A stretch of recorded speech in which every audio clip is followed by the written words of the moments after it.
এটা কিসের জন্য আসছেন? সরি, ডিজেলের জন্য। কিসের কি কাজে করবেন? জেনারেটারের জন্য। বাসার জেনারেটার জন্য। কখন থেকে দাঁড়িয়ে আছেন?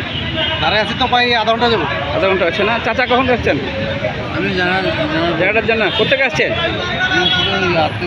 হ্যাঁ, আপনি কোথেকে আসছেন? আমি জামালখান থেকে আইছি। জামালখান থেকে কি বাসার জন্য? না না, জেনারেটারের জন্য, জেনারেটর লাইট বাসার জন্য।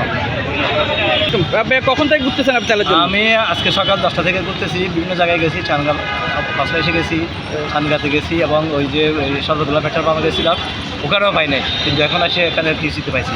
কয় লিটার পাইছেন? আমি 500 টাকা দিচ্ছি। 500 টাকা দিচ্ছেন? পর্যাপ্ত আছে? পর্যাপ্ত আছে, এখানে কিন্তু পর্যাপ্ত আছে, অন্য জায়গায় কিন্তু দিচ্ছে না, অনেক হয়রানি করতেছে। তেলের জন্য কখন থেকে ঘুরতেছেন? সকাল 7টার থেকে। কোথায় কোথায় ঘুরছেন? এখানে আইসা 9টা পর্যন্ত দাঁড়ায় থাকি, আবার গেছি গিয়া, আচ্ছা আবার যাই ফেরি আবার 12টা বাজে এখানে আসছি। আচ্ছা আচ্ছা। দামপাড়া গেছি, নতুন ব্রিজ গেছি, কোথাও হয় নাই, আবার এখানে আচ্ছা, সব কি বন্ধ নাকি না? তেল নাই কইছে, নাই বলছে না বলছে। আর কিন্তু আমাদেরকে তেল যেখানে 2-3 গাড়ি দিত, ওখানে আজকে মাত্র 1 গাড়ি তেল দিচ্ছে। আচ্ছা, তার মানে আমরা 2-4 ঘন্টা বিক্রি করলে আশা করি তেল শেষ হয়ে যাবে। না আমি শুনেছি সরকার পক্ষ থেকে যে এখনো পর্যন্ত বন্দর লোহঙ্গনে 8টি তেলের জাহাজ আসছে।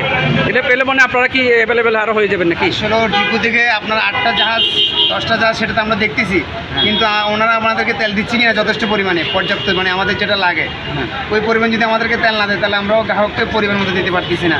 হয়তো ওনারা আমাদেরকে সীমিত করে দিচ্ছে কোটা সিস্টেম, যেখানে আমাদেরকে 2 গাড়ি দিত সেখানে এখন 1 গাড়ি দিচ্ছে। তো আমরা ওনাদেরকে কী করতেছি, প্রাইভেট কারকে 500, 1000 এরকম, বা মোটরসাইকেলকে 200 দিচ্ছি। এইভাবে যদি সবাই পাই ওইভাবে আমরা দিয়ে যাচ্ছি, চেষ্টা করতেছি এটা যেহেতু সবাই পাই ওইভাবে রানিং রাখার জন্য।